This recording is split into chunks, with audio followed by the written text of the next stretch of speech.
வெண்டைக்காயில் வித்தியாசமாக ஒரு டிஷ்ஷு செய்ய போகிறோம். அது 1/4 கிலோ வெண்டைக்காய் எடுத்து கட் பண்ணி வதக்கி எடுத்துக்கலாம்.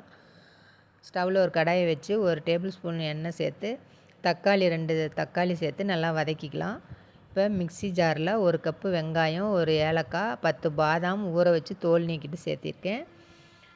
இஞ்சி, சோம்பு எல்லாம் சேர்த்து அரைச்சிக்கலாம். இப்போ தக்காளி நல்லா வதங்கிருச்சு. அரைச்ச பேஸ்ட்டை சேர்த்து நல்லா வதக்கிக்கலாம். மஞ்சத்தூள், மிளகாய்த்தூள், மல்லித்தூள் சேர்த்து நல்லா கலந்துக்கலாம். இப்போ தண்ணி சேர்த்துக்கலாம். தண்ணி சேர்த்து நல்லா மூடி போட்டு கொதிக்க வச்சுக்கலாம். உப்பு சேர்த்துக்கலாம். இப்போ நல்லா கொதி வந்துருச்சு. இப்போ நம்ம வதக்கிய வெண்டைக்காயை சேர்த்துக்கலாம். வெண்டைக்காயும் சேர்த்து 2 கொதி வந்தோடனையும் பசும்பால் காய வச்சு ஆற வச்ச பால் 1/2 கப்பு சேர்த்துக்கலாம்.